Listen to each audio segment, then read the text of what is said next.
guys, so this is the part of last week's class, which is week 1 of term 2 for History Revolutions, that we didn't do and you now need to do. It's really important preparation for our coming class on Thursday the 23rd of April. So what I'm doing is I'm taking you to the website so you can understand where we're going. And so when I go to the Weebly website, I go to 12 History over here and I click on last week's date. Now, what we did do is we did the first SAC. What we didn't do was we didn't do task 5, which is the PowerPoint I'm going to present to you today. The other thing that you need to be really aware of is, as well as doing this, because we had an hour off the other day, you also need to do some homework. So that's some homework reading, and you can see that on the screen. I'm circling right now with my mouse. That needs to be done. So there are 2 tasks you need to do before Thursday.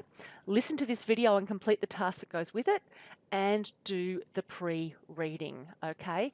Our next SAC is going to be on this period between February and October of 1917.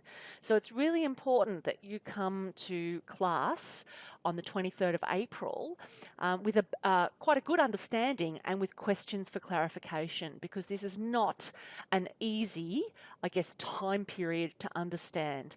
And I can help you, but ultimately what you need to do is you need to stump up and do this work. So let's get going. So I'm scrolling down to our PowerPoint. Now, usually in a sort of standard scenario when I have 50-minute periods, I would present this PowerPoint over a couple of lessons. I'm not doing that. I'm going straight from February to October in this recording. But the first part looks at February to April, and then I go April to October. So there's part 1 and part 2. Now, some of the words I'm using in this title slide, you won't understand yet, and that's okay. What I've asked you to do as we're doing this video is to complete this table. The table's down here. It says February to October table. I'm going to open up that document now, and here it is, okay? So it's a document that actually has every event that you need to know in chronological order. And what I'm asking you to think about is, when was the date that this occurred? Who were the key people? The description here means what happened, and the final column there is significance. Why is this important? Now, often in the exam, you will get asked about this period of time. In the exam, they refer to revolution generically. Often they'll say, what led to revolution? What you need to understand is there are 2 revolutions, and you must talk about both, and they're quite different. Okay, so let's get back to the slide. What I'm going to suggest you do is that you split your screen, and to do that, you can minimize over here. So you split your screen, you have this up, and you also have at the same time this up. So what you can see here is that I can maximize the 2 screens that I have there, so that as I'm watching the video, this PowerPoint here will be replaced by my video, you'll be able to complete the table. The more detail that you can put in the table, the better off you'll be. This is not something that you understand first go through. You really need to use this table and your textbook readings to understand how come we had 2 revolutions. How come in February 1917 we had the Tsar abdicate and a provisional government formed, and then by October the provisional government is overthrown themselves and replaced by the Bolsheviks in what came to be known as a communist government, okay? So this is something that you're going to have to think about. I'm closing down this document now and going back to our PowerPoint, which I will replace on the Weebly with my video. Okay, so let's get started. Now, as I'm going, you might need to pause the video so that you can complete the table. If you're confused, I'm suggesting that you have your textbook next to you, and that if there's a particular event that you find, what's going on, I'm not sure, look it up in your textbook, okay? So, slide 2. The first thing I've put in here is the key dates from February, the February Revolution. Okay, so you did this some time ago. You did this in week 7. We did the February Revolution. This is part of your online task that we trialled. So you need to understand that what occurred in February 1917 was in some ways quite spontaneous. You had the Fourth Duma and the Progressive Bloc in the Fourth Duma. You'll remember that the Duma were very dissatisfied with Tsarina Alexandra, who was giving a lot of power and control to Rasputin. Now, Rasputin wasn't murdered till December of 1916. So by the end of 1916, a lot of Russians were very dissatisfied with the leadership because, of course, the Tsar is at the Eastern Front commanding the forces, and he's left behind his German-born wife running the show. What she's done with Rasputin is she has replaced ministers in the Duma, and we call that ministerial leapfrogging. And in response to that, there's a little group in the Duma who formed the Progressive Bloc. Now, they're progressive because they want change. Okay, so progressive means they want things to change. They're not traditional, they want change. The bloc means they are working on blocking everything that the Tsarina does. They don't agree with it. Now, it's this progressive bloc that are ultimately going to form the provisional government. Provisional means caretaker government, okay, and we'll talk about that in a moment. So if we have a look at what went on in February, and you remember there's 2 sets of dates because the Russian calendar changed after the revolution. We talk about this by the Russian calendar because that was still being used in February of 1917. So we call this the February Revolution. By the middle of February, you've got 20,000 people striking in Petrograd. Now, they're striking because there are food shortages because of World War I. There are fuel shortages. There is famine. Russia is being absolutely pummeled in World War I, so there's a high rate of death. You would know that in the Russian army, soldiers are deserting. They're just running away. So you have a serious internal crisis in Russia and in Petrograd in the capital. At the same time, there is the International Women's Day March. So there's a march of people who are celebrating International Women's Day. Now, spontaneously, this day, the 23rd of February, sort of converged into a massive demonstration against the Tsarist government, okay? And the city is closed down. What does the Tsarina do? She orders the army, who are protecting the city, and the police to open fire on protesters, okay? And eventually they say, I'm not doing it. I'm not shooting innocent people. So the police and the soldiers who are in the city of Petrograd actually join the people that are demonstrating against the Tsar, okay? Now, not everyone joins the protesters. There are some people loyal to the Tsar who are still trying to fight for him. Now, it's in this context that Rodzianko, who is the president of the Fourth Duma, writes to Tsar Nicholas II. And that source was in your SAC last week. So, as noted in your SAC 1, Rodzianko pleaded with the Tsar to do something, to come back and help, but the Tsar ignored his warnings. And even if the Tsar had responded, remember, he was, hundreds of kilometres away on the Eastern Front, commanding the Russian forces in World War I. So the next day, the entire army revolts against the Tsar, and the Duma decides to form a provisional committee. Provisional means sort of an interim, like holding.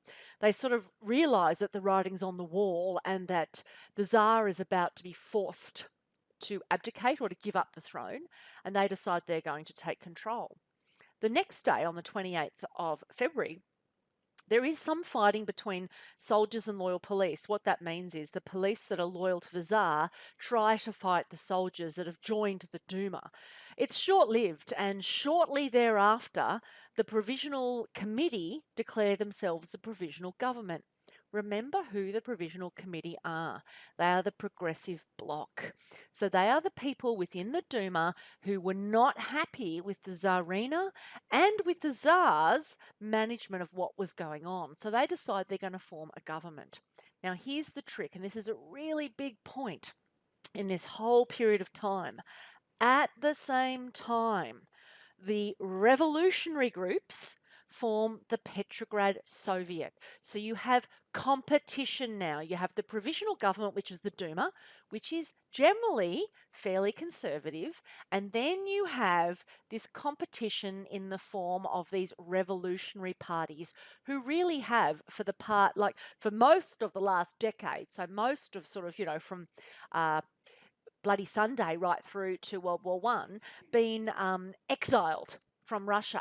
Let me take you quickly to our Russian political spectrum.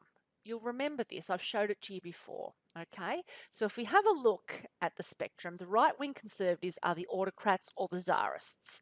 They want things to stay the same. The Bolsheviks want complete change. Now, let's have a look at where the provisional government are. The provisional government are here. They are Octoberists, cadets, and there are a few social revolutionaries. Most importantly, a man called Alexander Kerensky.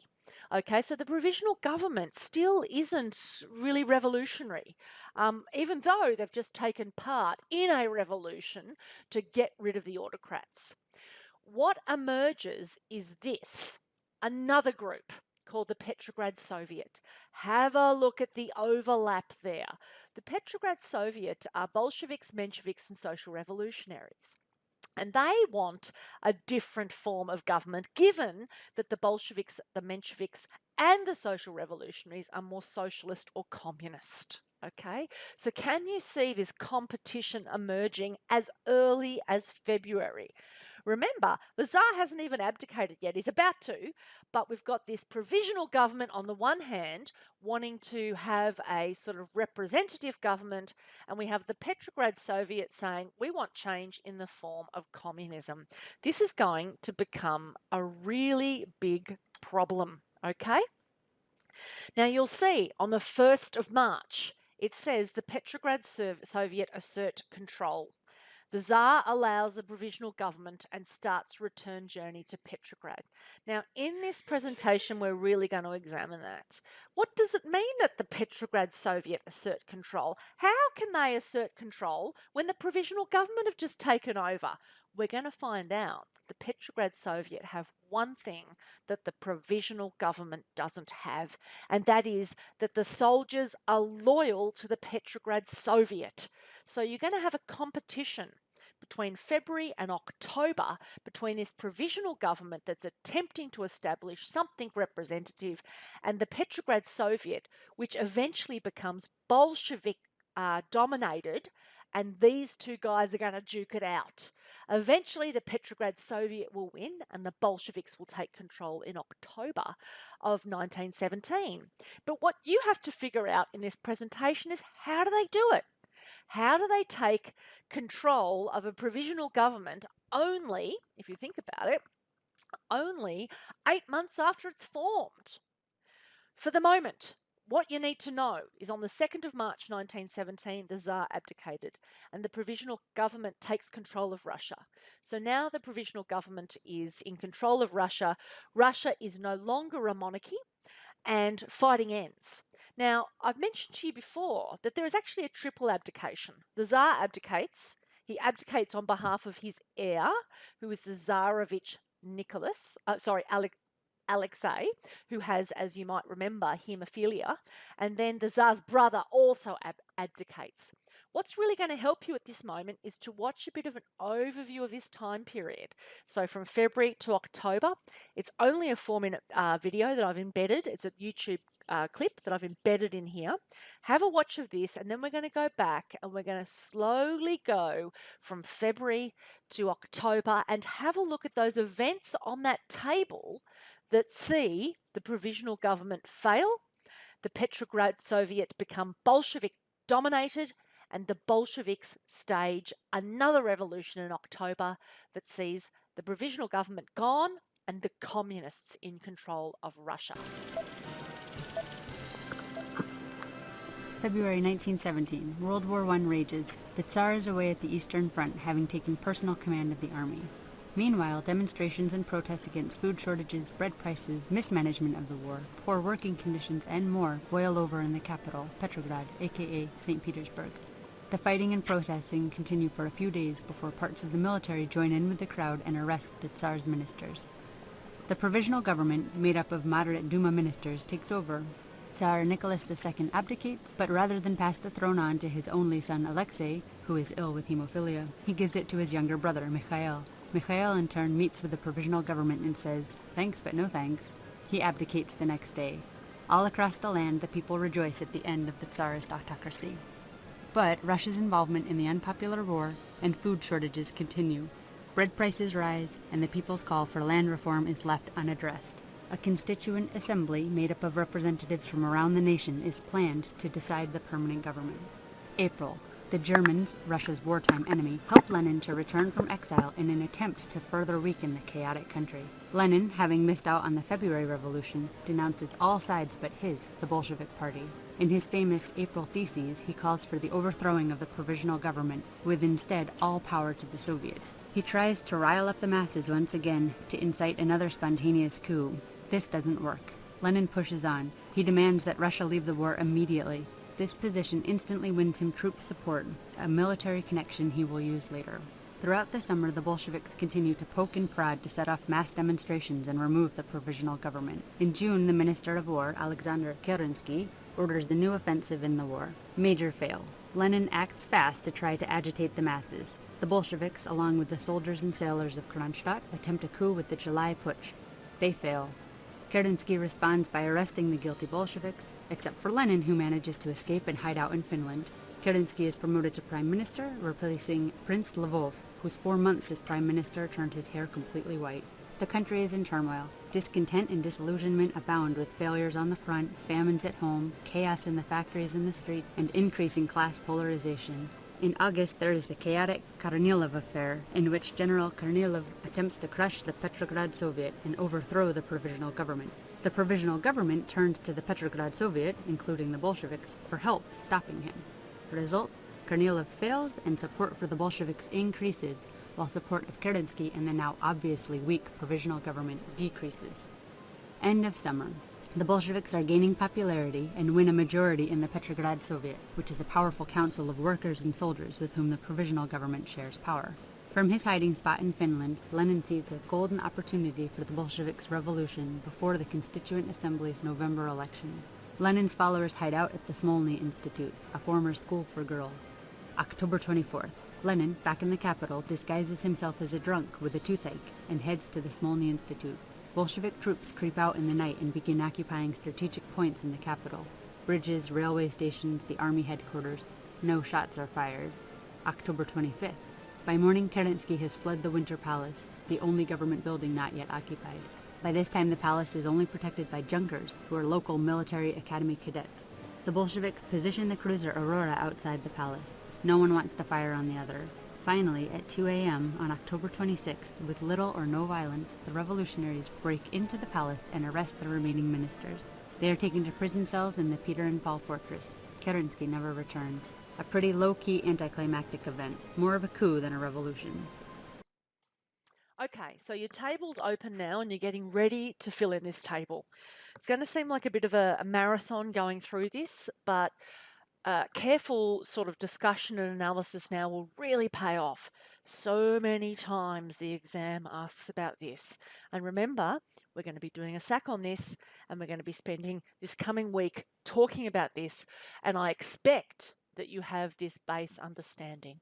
Okay, so here's a picture of soldiers and average civilians reading the newspaper about the Tsar's abdication. And you can imagine that would have been incredibly shocking to people, to the average Russian who might have been discontent.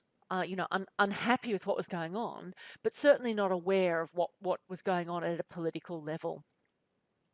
Now, this is a really important quote. It's one that you can use over and over again in your responses in a SAC or an exam. Alexander Kerensky is a really interesting character because he belongs to the provisional government. He was in the Duma. He's a social revolutionary. He's going to become a prime minister of the Duma in the middle of 1917, but he also belongs to the Petrograd Soviet. So really, he's in this really unique position where he belongs to both groups. Now, he says the provisional government has authority. They are the government, but they have no power. They have no power because who has the army? Who has the soldiers? It's the Soviets. So the Soviets have power through the soldiers, but they have no authority because they are not the government. So this becomes a really cool quote you can use many, many times. So let's have a look. The Tsar abdicates. We've got two new political bodies, the provisional government and the Petrograd Soviet. Now, what ensues, what goes on after this point, is a period known as dual government. Now, that's a bit of a strange thing to say because we do have one government, the provisional government, but the Petrograd Soviet forced them to sign a document that means that they will work with the Petrograd Soviet because, of course, the provisional government need an armed force. So for 8 months between February and October, the provisional government absolutely need to be friendly with the Petrograd Soviet because the Petrograd Soviet have the military might, the Petrograd garrison, the army, that the provisional government might need, and it doesn't necessarily go smoothly. So there's two phases we're going to be looking at. We haven't even started your table yet, so don't get too worried. The first phase is from February to April, where things go pretty well. Okay, so there is, I guess, a good support and friendly sort of relations between the provisional government and the Petrograd Soviet. Now, that all changes when Lenin, the head of the Bolsheviks, comes back. Lenin has actually been in exile for many years. He's been in Finland and in Switzerland and in Germany and in all sorts of places. And in April of 1917, guess who helps him come back to Russia? Well, it's the Germans, because the Germans are in a war against the Russians and they want Russia to really sort of suffer. They want Russia to be destabilized. So in April, Lenin comes back, and this changes everything because Lenin is an amazing public speaker and he provides the Russians, the people of Russia, with an alternate to the provisional government. And we're going to be talking about that a bit more. So the provisional government, they have authority, they are the government, but they don't have any power. They can't actually implement their policies without the help of the Petrograd Soviet, because the Petrograd Soviet, this group of revolutionary parties, have all of the military power now. Let's have a look at it. So the provisional government is formed and they choose Prince Lvov as the first prime minister. Now, this is really interesting. If we go back and have a look at our little document here, I'll go back and undo some of these things. So I'll do a new slideshow from the beginning. You'll see that Prince Lvov here is a cadet. Okay, so they've chosen a cadet to lead the provisional government. It's not Rodzianko. He's probably too conservative for the job, but Prince Lvov. Why do you think they might have chosen a royal person, a member of the aristocracy, to lead the provisional government? Let's have a think about that. You've gone from a system where the royal family and the Tsar rule Russia to a new system.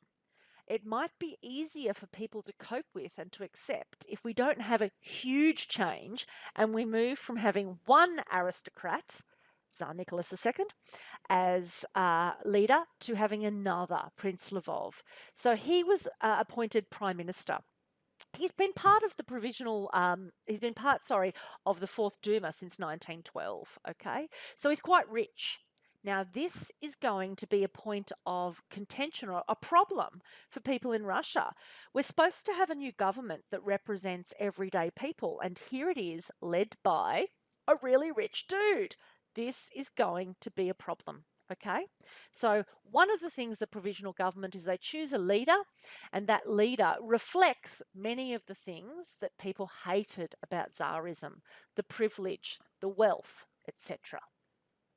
Okay, now they made a few key decisions. They said we are only a caretaker government, a provisional government. It's a bit like your provisional license. You have your provisional license, your P plates, for a couple of years until you become a fully fledged driver. This provisional government said we're in a holding routine. We are going to have elections. We're going to allow the people of Russia to elect the government they want. And they said that election will occur in November. What you might want to note also in this particular slide is that we have Kerensky, who is a social revolutionary, and he's a minister in the new government. He's going to become prime minister by the middle of the year, and he's almost the best sort of possibility for the provisional government to be able to survive because he's a member of both the provisional government and the Petrograd Soviet. Alas, it doesn't work out, but an interesting idea nonetheless. So, provisional government has a range of different representation. It's got lots of cadets. It's got some SRs. So if we go back to that particular document here, you'll see that what we're doing here is we're looking that we have a lot of this sort of stuff. We have a lot of the social revolutionaries and cadets. So the provisional government is where my lovely mouse arrow is here. And by October, it's going to jump all the way over here to the second revolution. Let's find out how that happens. So the provisional government implemented a whole range of changes. It says, okay, we want to have an amnesty. An amnesty means we're going to stop, threatening and exiling anyone who was anti-Tsarist. So they say it's okay for people who were anti-Tsarist who've been in exile for a number of years to come back. So that allows a lot of the Bolsheviks in exile to return to Russia. And that's going to create a problem later on because the Bolsheviks are going to turn against the provisional government. They also allow freedom of speech and press. Can you see how that will also allow those really sort of radical revolutionaries like Bolsheviks to be able to go out there and advertise what they're offering Russia in sort of contrast to what the provisional government will do. They say that people can strike and they can have unions. They say, let's actually make plans to have a vote. In November, we're going to all vote on what we think should happen for our nation. So this is moving to some kind of, democratic process. The Ukhrana, the secret police who had been brutally repressing people and sending them to gulags, is disbanded. Local councils, instead of being run by aristocrats or rich peasants, are now elected, and revolutionary military troops are given roles. So what that means there, that last dot point, is really interesting. It actually means that we're going to allow those people who are soldiers, who are supportive of the Petrograd Soviet, to work with us. So the provisional government accept that they need the Petrograd Soviet to work with them. So the provisional government allow a raft of changes that allow a lot more freedom. But it's in allowing those freedoms that the revolutionaries come back to Russia and actually eventually take down the provisional government. Okay, so we said we're going to have new policies about work days. We're going to allow political prisoners to be freed. We're going to allow women to vote, universal suffrage. This is pretty amazing. Of course, women in Australia have been voting for 20 years, but in Russia, it's 1917. They're going to say we're going to allow everyone to vote. So we've got these great ideas about what should happen. And if I was a betting person back then, I would have thought this is great. We're moving towards a democracy. However, it was not to be. So it says here, however, the average Russian, 84% of that 125 million people in Russia, are peasants. They don't care about their political rights and their ability to vote. What they want is they want land. They want to have their own land that they can farm. They want to get out of World War I because it's creating a famine. They want to have food and access to wood so they can have heat. They actually want a whole raft of very practical changes, which the provisional government say we can't do that yet. We've got to wait until the elections of November 1917 to make any changes. So, what actually happens is the provisional government is in this sort of, caretaker role, and they don't give the people enough change to sustain their own leadership. In contrast, what we're going to see is that Lenin himself comes back, and as a Bolshevik leader and a communist, he promises them immediate change. And that's going to be far more attractive than what the provisional government are offering themselves. So let's have a look at the Petrograd Soviet. How were they able to leverage their power over the provisional government? Remember, the Petrograd Soviet have the military. So what they did, really interesting, they form at the same time as the provisional government. Okay, they say, wow, this is a great opportunity. As communists, we're going to get together. They form a group. And the same day, the provisional government says, yes, we are forming a government. We are taking over from the Tsar. The Soviets issue Soviet Order Number 1. This is essential. You must know it. So, Soviet Order Number 1 is the order that demands that the provisional government only make decisions if the Soviet agree. So, Soviet Order Number 1 says that we are not going to help the provisional government. We are not going to offer them any form of military support unless they pass all of their decisions through us. So let's go back to that quote, the quote from Kerensky. He's a social revolutionary. He's going to become the prime minister. He says, the provisional government has authority. They are the government, but they have no power. Why? Because every decision they make has to be approved by the Petrograd Soviet. If the Petrograd Soviet don't approve that decision, the Petrograd Soviet will not provide any military support. So this is a point that we're really going to talk about in our coming lesson. So Soviet Order Number 1 becomes the order that forces what we call dual authority. Dual means two. There are two forms of authority during this period between February and October of 1917. The provisional government, they are the government. They have the authority to rule over Russia, but they have no power to do it. They must rely on the Petrograd Soviet, who have the military power. So you can see that this contest between the two is formed very early on, and it continues right through to October. So what does Soviet Order Number 1 say? It says that any military orders by the provisional government will not be obeyed unless we agree with the government. That is the most important thing. It's this one here. Oh, sorry. This one here. I'm just doing my cursor here. Any military orders given by the provisional government will not be obeyed unless we agree. So all of a sudden, the Petrograd Soviet has power. They have military power. They don't have any authority because they're not actually ruling Russia, but they have a lot of power to wield. Okay? So it's now April 1917, and Lenin is coming back. And when he comes back, he's going to give his April thesis. A thesis is just a set of ideas. And so he returns and he announces a whole range of ideas. And these ideas are really thrilling to people in Russia. They're exciting because he's offering people immediate solutions to the problem. What is the provisional government doing? They're saying, wait, hold, stop, wait till the elections of November 1917, whereas Lenin's saying, well, here's a solution. I'm giving you a solution. If you allow the Bolsheviks to take control, we're going to solve your problems. So what happens? We need to know that the Bolsheviks weren't involved in the February Revolution because most of them were in exile.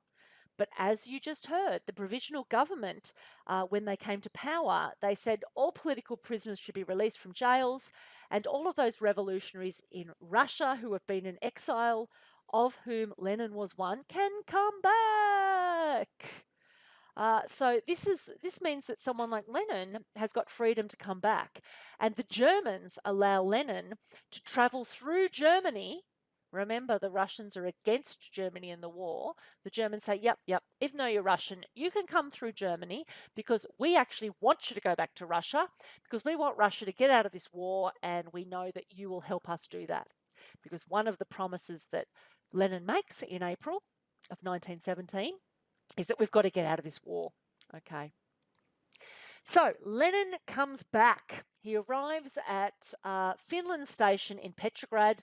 It's a station called Finland Station. It's not in Finland. It's in Russia, in the capital of Petrograd. And he arrives on April the 3rd. And at the train station, he actually, massive arrival. People are really excited. Here is a guy who might lead us to new changes. Okay, so this is a painting. It's a painting that was painted after the event, so it's a secondary source. And it was also painted by the communists. So you could say it is a biased source because it's a communist perspective on Lenin arriving at the train station. And as you can see, it shows Lenin sort of godlike, hero worshipped. There he is, large, central, announcing plans. People are around him. So here is Lenin. He's come back and he's going to give the people an alternative to the provisional government. Okay, so he comes back and he gives people this sort of, idea of what it means to be a Bolshevik. Who are the Bolsheviks? He says those provisional government members, the ministers, and he includes Kerensky in this, and Kerensky is a social revolutionary, they are bourgeois, they are middle class, they don't understand the vast majority of peasants. Remember, 84%. So he's saying this government can't give you what you want, Russia. We need to reject cooperation with them. So this kind of challenges that dual authority. Lenin goes, nah, we're not going to work with you. You can get stuffed. I want to take over. He also said this war that we're waging and losing, remember Russia is losing World War I at this stage, must end. The war is about monarchies and imperialism, and Russia is not into that anymore. We must get out. You can imagine that this is a really exciting call to a lot of people who are looking for hope. He also announces 2 slogans. These are so important. These should be all over your answers about this period of time. He gives the people of Russia a blueprint for what he'll offer. He says, I'll give you peace. Peace here is I'll get you out of the war. I'll give you bread. That means I'll give you food. You're starving to death, but I'll make sure you've got enough food, and I'll give you land. So peace, bread, and land is really important. Lenin is giving the people of Russia an idea of what the future may hold. If you compare that with the provisional government, they are not giving the Russian people a vision of what Russia will be. They're saying, wait, we'll have an election and see what happens, okay? The other thing that Lenin says, and I hinted about it a minute ago, is he says all power to the Soviets. He says stuff working with the provisional government. It is about the Petrograd Soviet. We must focus on the Petrograd Soviet and get rid of this provisional government. So really interesting times here. So what was so revolutionary about this speech, which has come to be known as the April Thesis? So peace, bread and land is the April Thesis. He said, look, no way. We're not going to wait till November for an election. This provisional government is an upper-class democracy. And he points to Prince Lvov, an aristocratic leader. And he says, no way. We need to immediately move to a revolution where we have workers and peasants as dictators, a whole group of people, not a single dictator, but a whole group of people leading the charge. And so what he does is he's separated the Bolsheviks from the provisional government in that, A, he's given the people of Russia a blueprint for what will happen: peace, bread, and land. He's also clearly said that the provisional government are bourgeois, they are middle class, and we are the proletariat, we are working class. So in this, he's clearly flagged that the Bolsheviks support the working class and the peasants, and the provisional government support the middle class. This is going to become a really strong, convincing point for many people at this time. Okay, so you should be working on your table well and truly by now. You should be at this point, let me highlight that for you. You should be at the April, Lenin's Return and the April thesis. So you should have gone through all of these already. Now, if you're having trouble, what you can do is you can pause and replay parts of this lecture, or you can stop and go and read chapter 9 of your textbook. If you don't have a copy of your textbook on you, please urgently contact me via email and I will help you. But it's expected that you are going to have read chapter 9 and done this. So we're up to Lenin's return and his April thesis.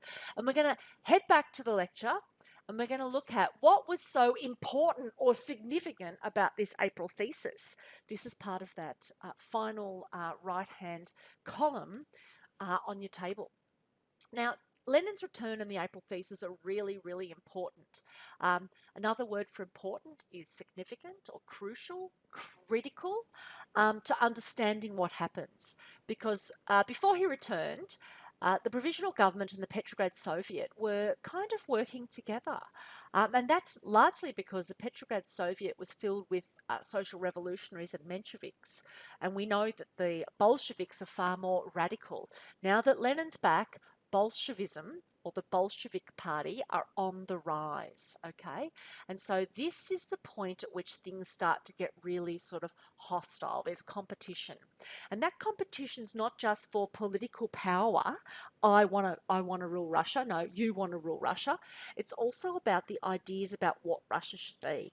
The provisional government represents ideas about democracy, whilst the Bolshevik Party represent ideas about communism. Okay, so this is a real ideological battlefront. Okay, so now we move into the second part of this, the failure of the provisional government. What didn't the provisional government do that led to their demise?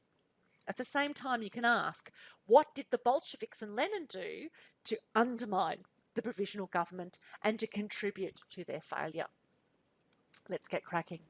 So one of the big failures of the provisional government, as I said earlier, is they didn't put forth a plan for change, for reform. And remember, the people of Russia had been under Romanov rule for 300 years, and they'd had periods of horrific famine, they'd endured war, all sorts of things.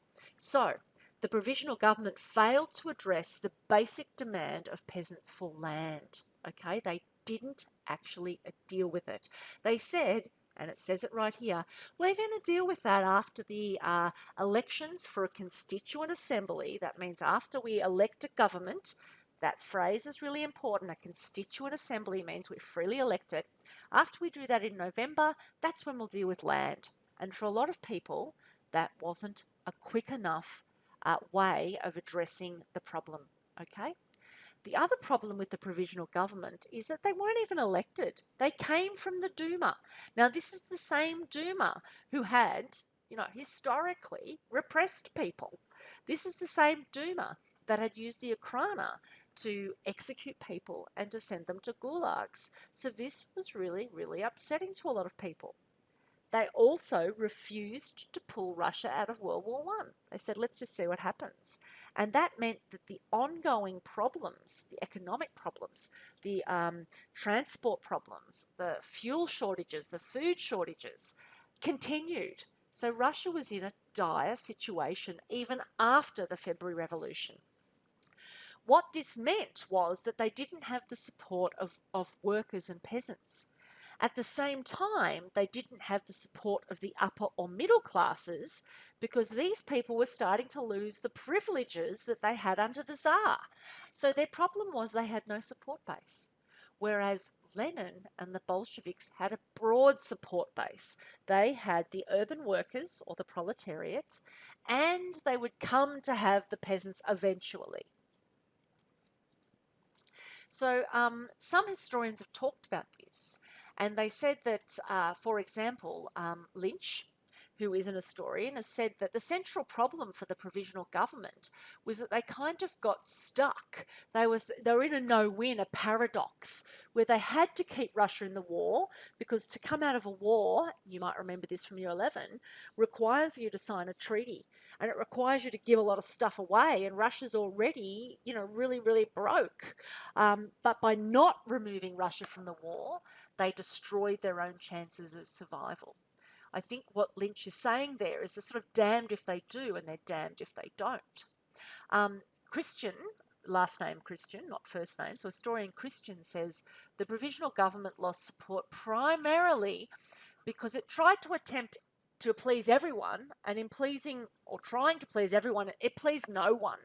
So the provisional government is in a dire situation where it will start to, from April to November, or October, sorry, of 1917, it will start to fight for its life. The first crisis point for the provisional government is the June offensive. Now, we see Alexander Kerensky in that photo there, and Alexander Kerensky is the Minister for Defence. He's also a social revolutionary.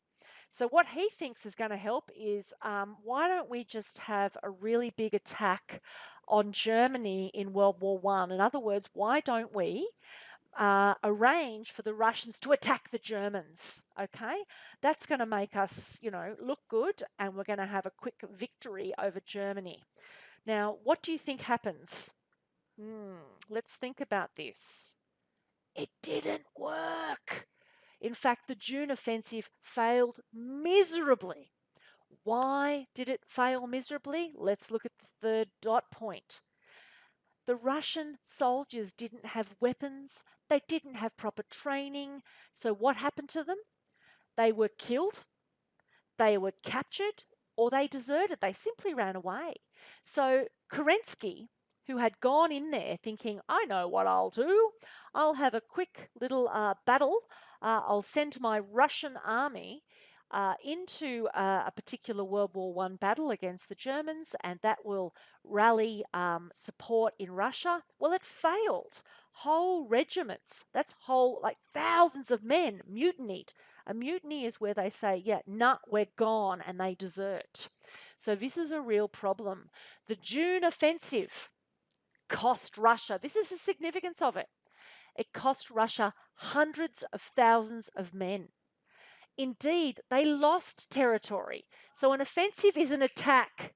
And when they attempted to attack the Germans, usually an offensive, what you hope to do is gain land. In other words, to push the Germans back. They didn't. The Germans further invaded Russia.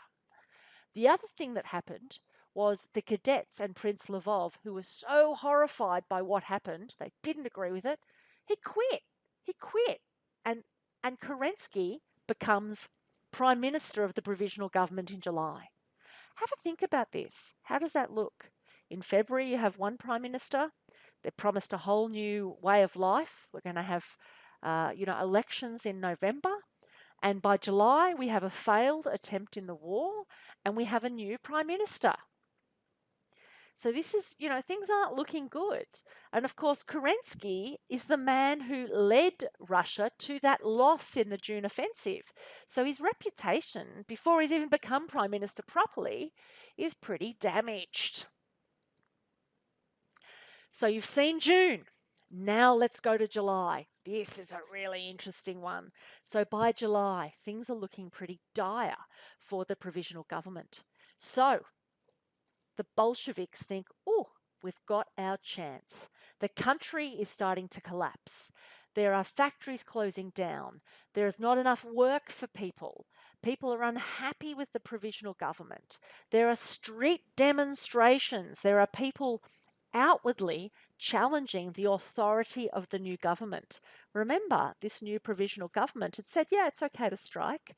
That's now coming back to bite them on the rear end because people are striking against them. So the Bolsheviks go, this is cool. This is a great time. What we're going to do is we're going to try and make a run for it now. We're going to try and take down the provisional government. Okay? So Trotsky, who will become a really important Bolshevik guy, he becomes a spokesman, almost along the lines of Lenin. And after the war, Trotsky's going to become a really key guy in the Bolsheviks and the communists. He criticizes Kerensky publicly. Can you imagine? This new government has said, yeah, you've got freedom of speech, and now people are using it against the provisional government. And thousands of people are protesting against the provisional government. And by the 4th of July, there are 20,000 people doing it. So the Bolsheviks think, yep, this is a great time for us to attempt to take down the provisional government. So here's a picture of the Petrograd Soviet who are demonstrating. They're saying, we don't like this provisional government. We want them to go. What happens is really, really interesting.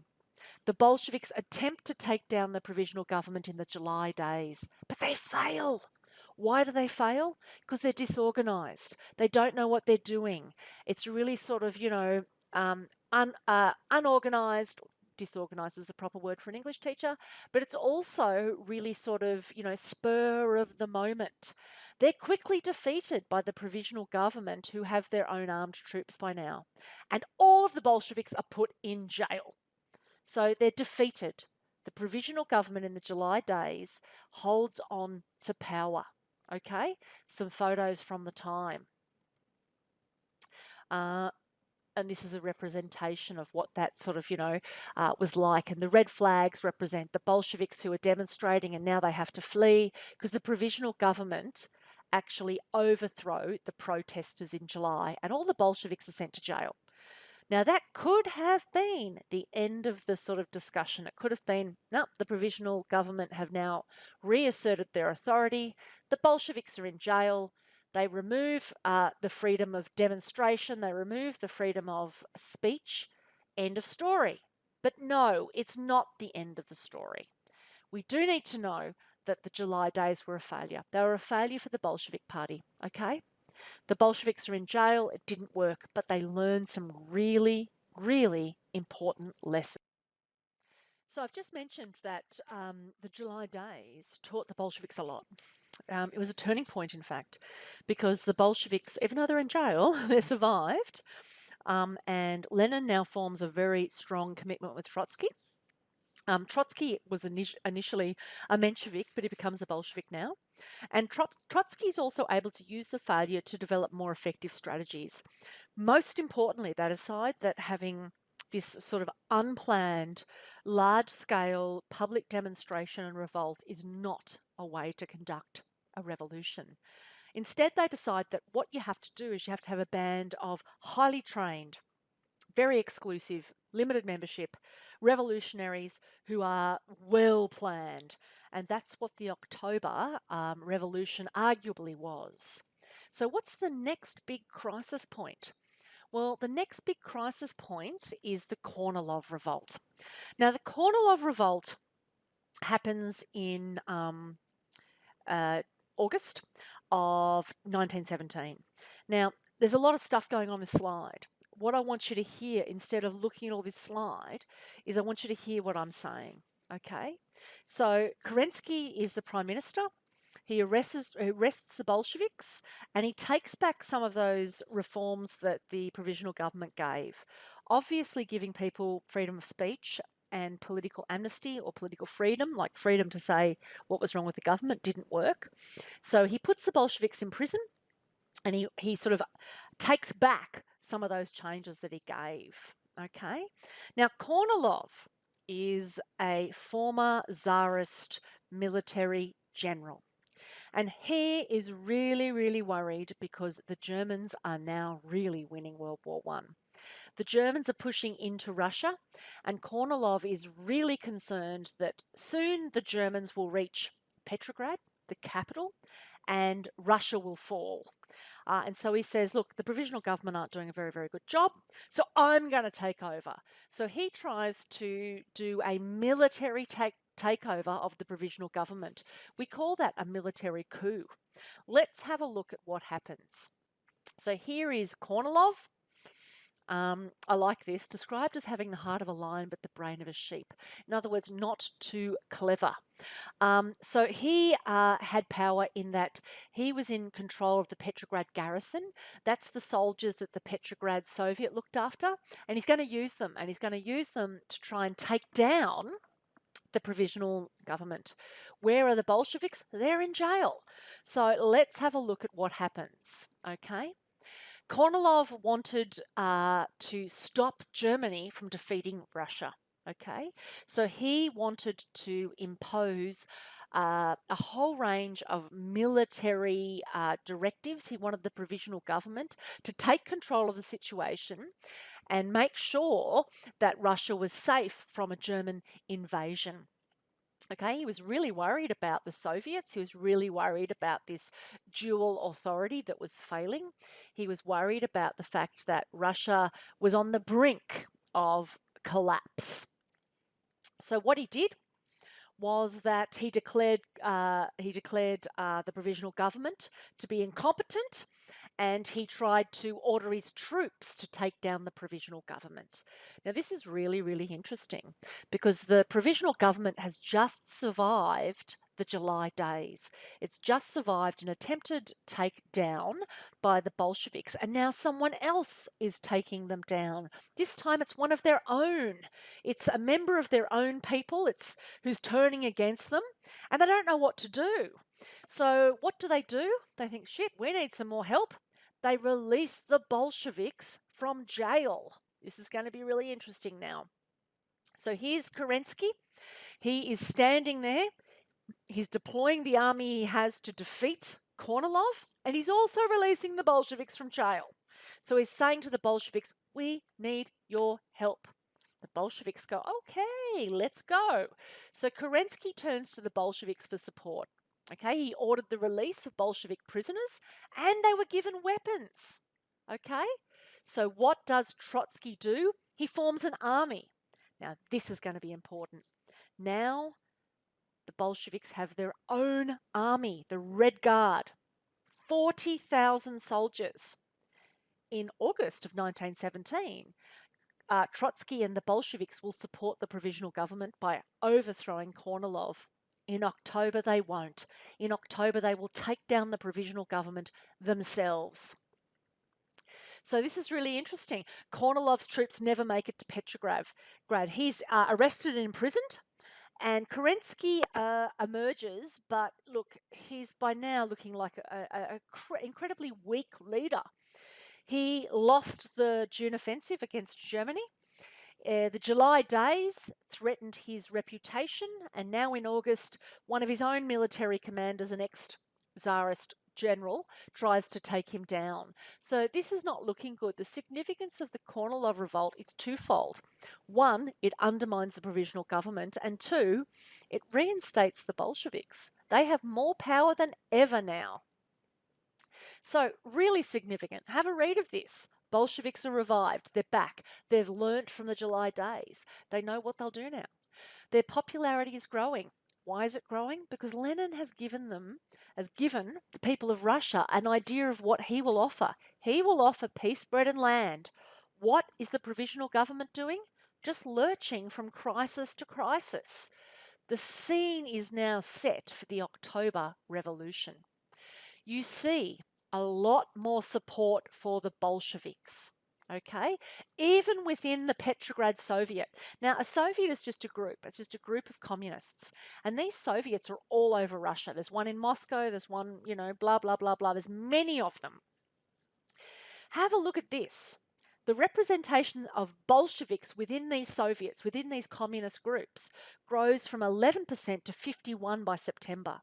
So in July, only 10% of every Soviet is Bolshevik. The rest is made up of social revolutionaries and Mensheviks. By September, the Bolsheviks have just a majority rule within the Soviets. This is really interesting. Okay, so here is the October Revolution. A range of days that lead to the revolution. I want you to read the stuff that's in your textbook about the October Revolution. We're going to have a look at this on Thursday, the 23rd of April.